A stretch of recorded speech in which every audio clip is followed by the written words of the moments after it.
Khodiwani yang asalnya alif lurus bisa dibendokkan. Yang model gini tuh Ustaz alifnya. Ya.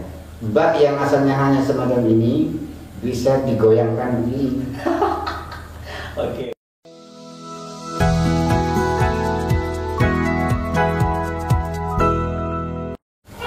Assalamualaikum warahmatullahi wabarakatuh. Waalaikumsalam warahmatullahi wabarakatuh. Selamat malam dan berjumpa lagi dengan saya Khalilur Rahman. Pada malam hari ini alhamdulillah sangat luar biasa ini. Ini kayaknya malam ini spesial ini. Artinya spesial, ada pembahasan spesial yang akan kita bahas, yaitu mengenai model-model atau macam-macam hot yang penulisan bahasa Arab yang dimodel sedemikian rupa untuk memperindah dan mempercantik, yang biasanya orang-orang menaruhnya dijadikan hiasan dinding ataupun ditulis di beberapa media seperti cangkir atau bahkan di masjid dan musola, di tembok-tembok masjid dan musola. Malam hari ini sudah hadir bersama saya Ustadz Molhak. Assalamualaikum Ustadz. Waalaikumsalam warahmatullahi wabarakatuh. Alhamdulillah. Gimana punya kabar Ustadz? Alhamdulillah sehat Bang Halil. Alhamdulillah. Ya. Ustadz, Iya. ini gimana nih Pak Ustadz? Kan akhir-akhir ini sangat 2-3 hari belakangan itu Ustadz sangat ramai sekali, terutama di dunia maya ya, di sosial media tentang perubahan hot yang perubahan penulisan logo halal yang ada di logo halal yang biasanya kita temukan di produk-produk yang ada di Indonesia, yang misalnya ada tulisan MUI-nya itu Ustaz. Kemarin ada perubahan, kemudian itu jadi ramai di Ustaz. Nah, untuk menjawab penasaran teman-teman, saya sengaja untuk mengundang Ustaz untuk nanti memberikan penjelasan kepada teman-teman tentang penulisan hot Ustaz. Oke, siap. Sebelumnya nih Ustaz belajar hot itu di mana dan sejak kapan Ustaz? Berapa lama? Ya, bismillahirrahmanirrahim. Begini ya, hot itu kan artinya tulisan. Tulisan, hot itu tulisan. Bukan pakai tulisan Latin ya, beda. Kalau hot yang pakai tulisan Latin nanti diartikan panas hawanya, membara karena ada perubahan dari bentuk yang awal kepada bentuk yang sekarang, itu sehingga menjadi panas. Jadi saya sendiri belajar tulisan Arab, belajar tulisan hot itu semenjak saya mengenal huruf hijaiyah, semenjak saya sudah sekolah ada di madrasah, dan itu diperkuat ketika saya mondok di salah satu pesantren. Dan alhamdulillah selama belajar hot tulisan Arab, saya dibimbing oleh beberapa guru yang levelnya sudah internasional. Masya Allah. Di situ ada Ustadz Anis, ada Ustadz Misbahul Munir yang biasa menjadi juri se-Jawa Timur bahkan senasional. Bahkan yang paling tren lagi ada yang namanya Ustadz Faris. Beliau seorang khotor benar. Khotor itu sang kaligrafer yang sudah internasional, internasional, asli Indonesia. Beliau itu yang mengajarkan kami bermacam-macam tulisan Arab.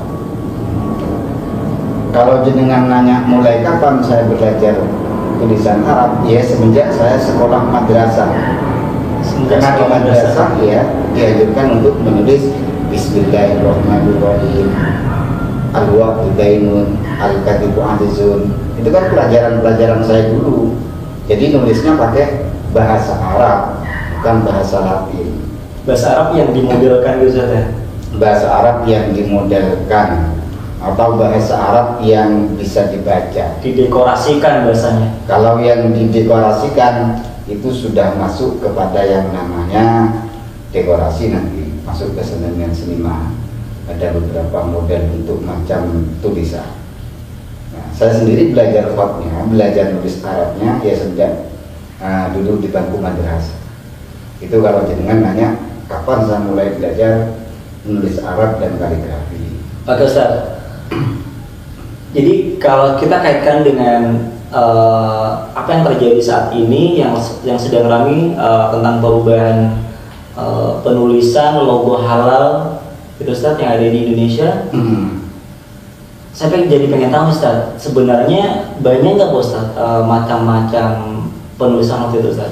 Oh ya, waktu saya belajar kaligrafi, waktu belajar nulis Arab dari huruf hijaiyah, alif sampai ke ya, itu kan di dalam istilah ilmu kaligrafinya ada beberapa model font. Model font lah istilahnya ya, yang terdapat di dalam huruf hijaiyah. Yang pertama tulisan wajib itu bernamakan khot naskhi. Itu tulisan wajib. Khot naskhi itu bisa dibaca oleh siapapun yang bisa membaca bahasa Arab. Termasuk tulisan surah Al-Fatihah yang ada di dalam Al-Quran, Al-Baqarah sampai ke An-Nas, itu semua tulisannya adalah pakai model khot naskhi, mudah dibaca dan sudah dikenal oleh khalayak umum. Mudah dibaca, dikenal oleh khalayak umum, itu namanya khot naskhi. Ada yang lebih susah lagi, ada khot diwani. Ya, kayak India gitu. Khot diwani, ya. Khot diwani ini khot yang identik dengan khot yang bergoyang-goyang. Kenapa seperti itu? Karena yang asalnya alif itu kan lurus. Ya, jaraknya harus 5 titik. Ya, andaikan pensil kita sebesar ini, berarti nulis alifnya 5 titik ke bawah, tidak boleh lebih dan tidak boleh kurang. Itu aturan pakem yang ada di khot naskhi yang sering kita baca di Al-Quran. Itu semuanya sama. Seluruh dunia nulisnya kalau pakai naskhi, ukuran alif 5 titik sekian, kemudian baknya antara satu ujung ke ujung yang lain ini berapa titik, yang di bawah itu ada berapa titik. Semua ada aturan pakemnya, tidak boleh salah di dalam penulisan. Sehingga khot itulah yang terkenal dengan khot yang paling ketat di dalam peraturan menulisnya. Jadi itu dikatakan khot wajib. Di dalam ilmu kaligrafi. Yang kedua ada khot diwani. Khot diwani yang asalnya alif lurus bisa dibengkokkan. Yang model gini terus alifnya. Ya. Ba yang asalnya hanya semacam ini bisa digoyangkan begini. Dan juga bahkan tidak bisa terbaca dengan bentuknya ba, karena sudah berubah dari ba yang asli. Ya. Ta juga seperti ini. Bahkan jimnya, haknya, lamnya. Kalau kita nulis Allah, lafaz Allah seperti khot naskhi biasa, itu kan biasa alif, lam, kemudian ha. Diwani beda lagi nanti, langsung lam ke atas dulu ya, seret, melungker ke atas lagi. Itu namanya khot diwani. Khot yang berkenaan dengan lenggak yang goyang atau khot yang bergoyang. Lebih susah membacanya. Tapi seorang khotob, seorang yang betul-betul paham kaligrafi, bisa dibaca. Serumit apapun, seperti apapun bentuknya, bisa dibaca. Itu yang kedua. Yang ketiga ada khot diwani jali. Lebih ruwet. Bentuknya memang hampir sama dengan diwani, tapi identiknya kalau diwani jali ini lebih banyak jerawatnya untuk memperhias dan memperindah dari tulisan yang ada. Bentuk alifnya sama, agak bengkok, baknya juga gitu. Tapi setelah selesai tertulis Bismillahirrahmanirrahim misal ya, maka di situ ada titik-titik, dipenuhi dengan titik-titik. Meskipun bak sudah ada titik-titik, di samping bak ini ada beberapa titik-titik. Khot diwani jali. Itu namanya khot diwani jali. Ada juga khot rik'ah. Khot rik'ah itu tergantung dengan ujung yang selalu meruncing. Ro, ba, dal, alif lam Allah. Jadi tiap ujungnya itu ada meruncingnya, lurus mandek. Andaikan kita ngerim, langsung ngerim mendadak. Itu khot rik'ah atau dikenal dengan rik'i. Ada juga khot parisi. Khot parisi ini terkenal dengan khot kurus gemuk sama dipakai. Paduan antara yang kurus dan gemuk sama-sama dipakai. Sin, contoh sin ya. Sin itu pertama ujungnya tipis, baru umumnya digemukkan. Itu hak parisi. Cara bacanya bagi sang kaligrafer yang mudah saja membaca, karena dia sudah tahu, paham bahwa yang seperti ini sin, yang seperti ini sin. Yang susah itu kan yang tempo dulu. Yang kalau yang dulu itu kan tidak ada syakel, tidak ada toh. Syakel itu apa? Harokat-harokat, titik-titik, dan juga jaraknya kan nggak ada kalau dulu. Yang membedakan apa? Ya bentuk macam khot ini. Nah, ada khot kufi. Lah ini yang kufi ini yang sekarang menjadi trending. Jadi yang perubahan penulisan kata halal itu termasuk hot proof itu, Ustaz? Ya, karena begini, Ustaz, kemarin saya juga baca sendiri di sosial media itu, di salah satu postingan teman-teman media. Jadi sampai ada orang yang mengatakan bahwasanya itu tulisannya bukan halal lagi, tapi halaka atau halak gitu, sudah. Jadi seolah itu yang bermakna kehancuran. Waduh, itu kalau begini kok gimana saya bilang? Karena akhirnya kan yang kasihan teman-teman yang tanda kutip awam yang tidak ngerti loh. Ini kok kementerian ini kok mau merubah-rubah itu atau aneh-aneh gitu. Itu gimana? Seperti yang saya sampaikan tadi, bahwa model macam bentuk sebanyaknya khot, yang rumit kayak yang gampang kayak itu kan tergantung yang membaca. Kalau yang melihat dan yang membaca, yang akan membaca sudah ngerti paham tentang penulisan dan macam-macam bentuk tulisan di kaligrafi, maka tentu dia akan lebih mudah membacanya. Yang menjadi masalah adalah ketika saya sebagai penikmat membaca tidak ngerti itu font yang berbentuk apa, sehingga bisa disalahartikan. Sebelum saya ke sana, khot yang dipakai oleh pemerintah khususnya di logo halal ini kan pakai khot kufi. Ciri khasnya lah. Khot kufi itu ciri khasnya kotak-kotak, lebih ke kotak-kotak. Contoh, kalau kita ambil bungkusnya rokok, sebanyak 8 saja, 8 bungkus rokok, itu bisa kok dijadikan lafaz Allah. Yang pertama alif itu kotak ini, yang kedua lam, bungkus rokok yang ketiga taruh bawah, lam lagi bungkus rokok yang keempat sebagai sambungan lam, kemudian disambung lagi ada hak di sini, sudah Allah. Jadi khot kufi itu tergantung dengan apa? Identik dengan khot yang kotak-kotak, termasuk yang khot label halal itu masuk kepada khot yang kotak-kotak. Sehingga untuk haknya bukan hak yang seperti khot nashi seperti biasa. Khot nashi yang biasa kan begini, jelas kebaca halal. Kenapa? Karena ini sudah menjadi tulisan wajib dan sudah dikenal oleh masyarakat umum. Gak kaget orang itu, gak tabrang kalau sudah melihat khot yang terbiasa dibaca. Lah saat melihat khot yang sudah aneh bentuknya, loh ini huruf H apa, huruf khot apa, huruf kaf apa, kok ada harokat fathahnya di atas. Kalau kita tahu huruf kaf itu kan pasti ada hamzah, titik hamzahnya sama seperti hamzah ya. Kalau di khot kufi yang di label halal itu memang tidak ada apa hamzahnya, berarti tetap dibaca halal.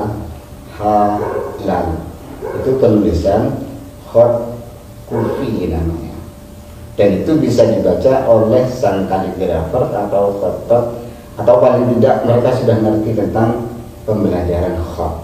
Amin ya, alhamdulillah. Ini kayaknya jadi pengetahuan baru lah bagi teman-teman, dan yang tadinya mungkin agak bingung atau bahkan ikut-ikut menyerang pemerintah dan mungkin menyalahkan.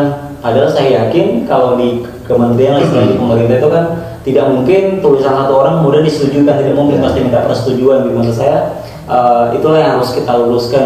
Malah sempat kemarin itu saya melihat postingan hak yang di label halal itu, entah itu disengaja ataupun gimana ya, sehingga ditambah sendiri ada titik lubang kecil yang aslinya itu huruf H kok malah dijadikan H.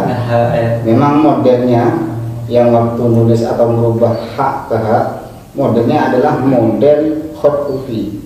Tapi yang saya perhatikan di logo itu tidak ada yang bentuk H. H itu kan ada lubangnya gitu. Nah ini diselewengkan menjadi H sehingga terkesan dibaca sebagai halakah. Halakah itu punya arti rusak memang, binasa, hancur, yaitu halakah. Kalau halal ya jelas, halal, ha, lam, alif, lam lagi, halal. Nah sehingga kenapa itu menjadi rapi? Karena mungkin satu, kurang peka terhadap tulisan kaligrafi yang berbentuk kufi.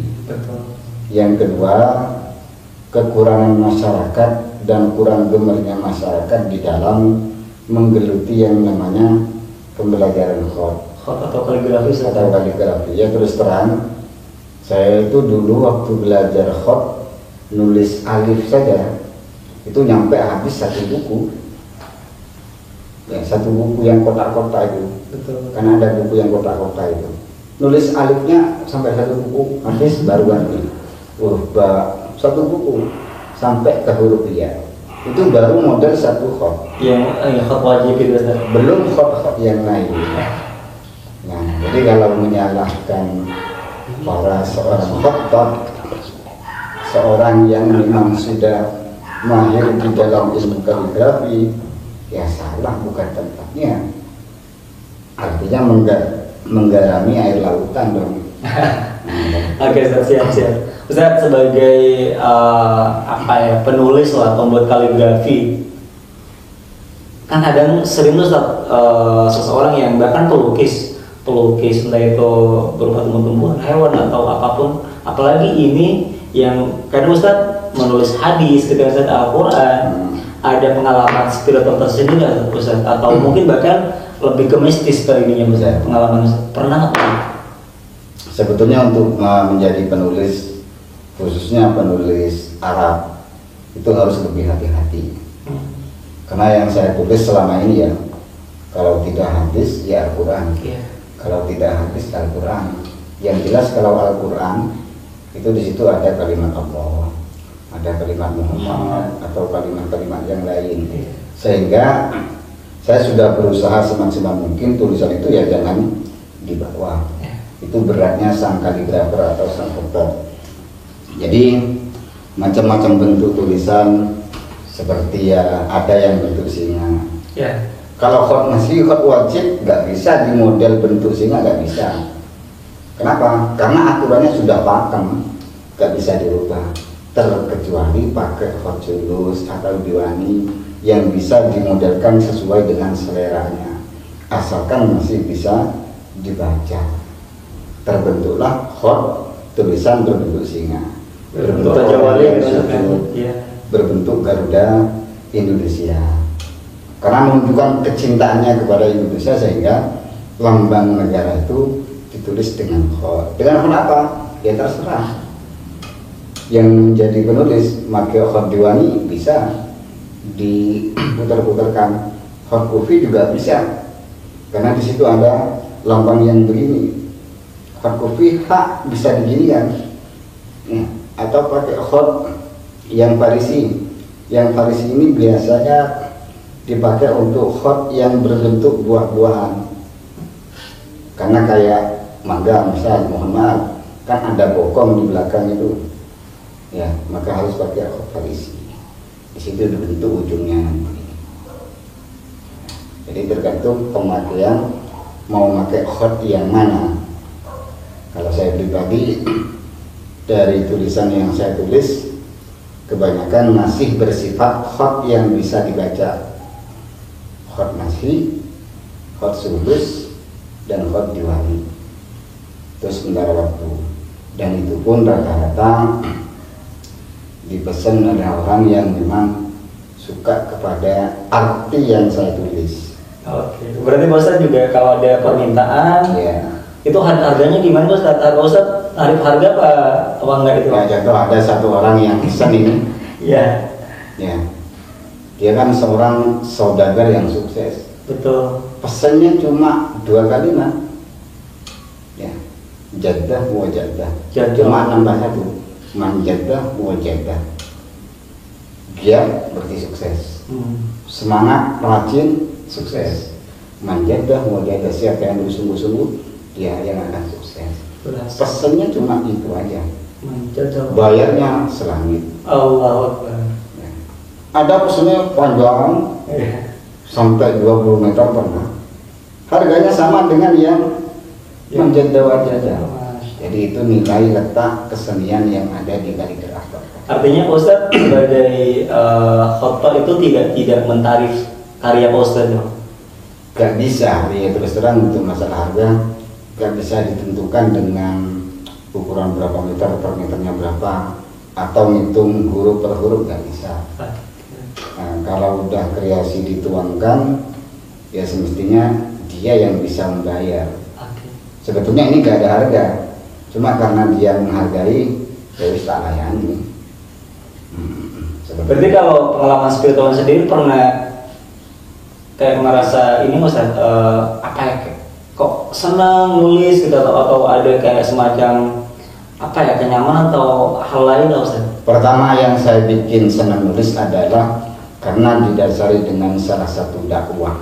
Dengan sebab saya menulis, tulisan itu akan tetap abadi selamanya meskipun saya sudah meninggal.